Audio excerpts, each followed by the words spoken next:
I'm standing in the parking lot, keys in hand, the sun already dipping behind the old oak trees that line our street. My phone buzzes, one of those sharp, insistent vibrations that makes your stomach drop before you even look. I check the screen. It's a text from Dad, just one line. No greeting, no explanation. Your room is your sister's now.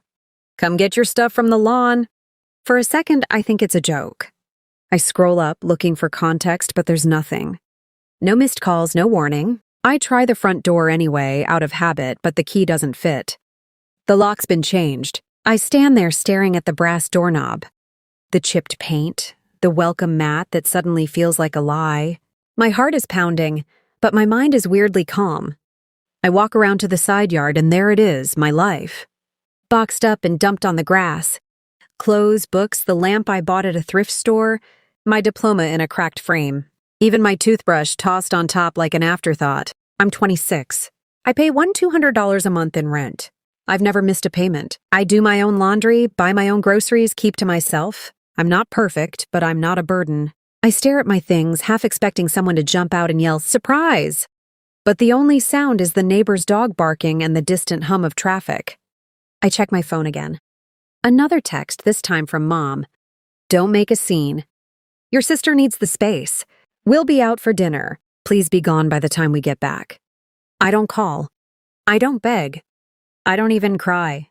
I just start loading my things into the back of my car, one box at a time. The neighbors watch from their windows, pretending not to. I wonder what story my parents told them. I wonder if they believe it. I wonder if it matters. By the time I finish, the sun is gone and the streetlights are flickering on. I sit in the driver's seat, hands gripping the wheel, and let the silence settle. I could call a friend. I could check into a motel, but instead I drive. Not home, because I don't have one anymore, but to the courthouse.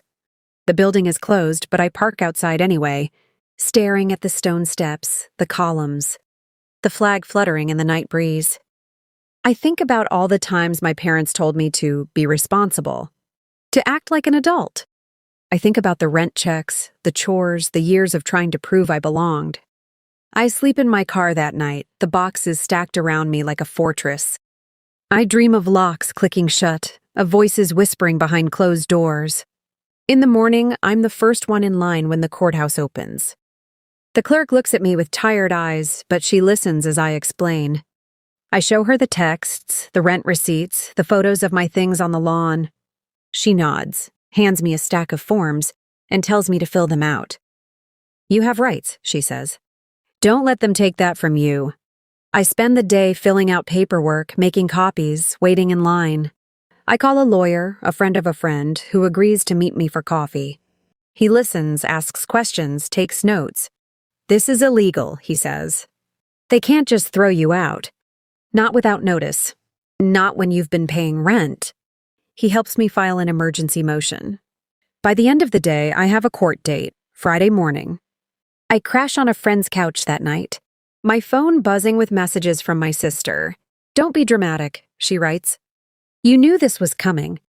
I don't reply. I don't trust myself to say anything I won't regret. I stare at the ceiling, counting the cracks, listening to the city outside. I wonder if my parents are sleeping soundly in their beds. If they feel any guilt, any doubt. I wonder if they even care. Friday comes fast. I put on my best clothes, the ones I wore to job interviews and family dinners. I sit in the courtroom, heart pounding. As the judge reads through the paperwork, my parents don't show up. Their lawyer does. A man in a cheap suit who barely looks at me. The judge asks questions, reviews the evidence, and finally nods. "This is a clear violation of tenant rights," she says. "An eviction without notice is illegal. I'm granting an emergency order. The sheriff will serve the papers today." I walk out of the courthouse, the order in my hand, feeling lighter than I have in days. I call the sheriff's office, explain the situation, and they promise to send someone out that afternoon. I drive back to the house, parking down the street so my parents won't see me. I watch as the sheriff's car pulls up, lights flashing. My parents answer the door, confusion turning to shock as the papers are handed over. I can't hear what's said, but I see my father's face go pale, my mother clutching her chest. I don't feel triumphant. I don't feel angry. I just feel done. I watch as the sheriff explains their rights, their responsibilities, the consequences of what they've done. I watch as my parents realize they're not above the law, that actions have consequences, that I'm not the helpless child they thought I was. The sheriff's car is still parked in front of the house. When I finally step out of my own car, court order in hand, I keep my head high, even though my heart is pounding so hard I can feel it in my throat. The neighbors are out again, pretending to water their lawns or check their mail, but really just watching the show. I wonder what they're thinking now. Seeing the sheriff on my parents' porch, my father's face ashen, my mother's hands shaking as she clutches the eviction notice. I walk up the driveway, my shoes crunching on the gravel, and for the first time in my life, I don't feel like I'm trespassing. The sheriff nods at me, his expression neutral but not unkind. "You're the tenant?" he asks. I nod, showing him my ID and the court order. He glances at the paperwork, then at my parents. "You can't change the locks on a paying tenant without proper notice," he says, his voice calm but firm. "You'll need to let your child back in or face further legal action." My father tries to argue, his voice rising, but the sheriff cuts him off. "Sir, the law is clear. You have 24 hours to restore access and return all property. If you fail to comply, you could be fined or even arrested." My mother looks like she might faint. My sister is nowhere to be seen, probably hiding in my old room, the one she claimed as her own. I don't say anything. I just stand there, watching as my parents' world tilts sideways. For years, I tried to earn their approval. To be the good child, the responsible one. I paid rent on time, helped with bills, kept the peace. But none of it mattered. In the end, they chose my sister. They chose themselves. The sheriff hands me a copy of the order. "If you have any trouble, call us," he says. "You have rights." I thank him, my voice steady, and watch as he drives away. My father glares at me, but there's nothing left to say. The law has spoken. I walk around to the backyard where my things are still piled on the grass. Some boxes are soggy from last night's rain, my books warped, my clothes damp. I start carrying them inside one by one. My mother hovers in the doorway, wringing her hands. "We didn't mean for it to go this far," she whispers. I don't answer. I don't trust myself to speak. Inside, the house feels different. My sister's things are already in my old room, posters on the wall, clothes in the closet, her perfume lingering in the air. I don't touch any of it. I move my boxes into the guest room, stacking them neatly in the corner. I sit on the bed, staring at the ceiling, and let the exhaustion wash over me. That night, the house is silent. No one speaks at dinner. My father eats quickly, then disappears into his study. My mother picks at her food, eyes red. My sister doesn't come out at all. I eat alone, the clink of my fork echoing in the empty kitchen. I spend the next few days reclaiming my space. I change the sheets, unpack my books, hang my diploma back on the wall. I go to work, come home, pay my rent, just like before. But everything has changed. The air is thick with tension, every conversation a minefield. My parents avoid me, their guilt simmering just beneath the surface. One afternoon, I get a call from my lawyer. "They're trying to contest the order," he says. "But the evidence is clear. You have every right to be there. If they try anything else, let me know." I thank him, relief flooding through me.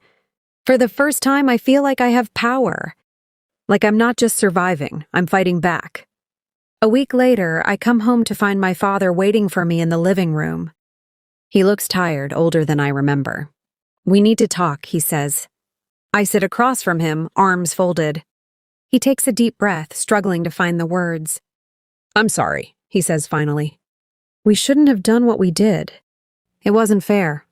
I want to believe him, I want to forgive. But the hurt is still fresh, the wound still raw. "Why?" I ask. "Why did you do it?"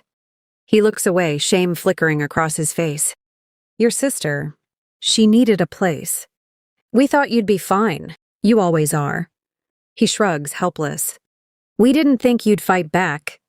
I nod, letting his words hang in the air. "I'm not leaving," I say quietly. Not until I'm ready.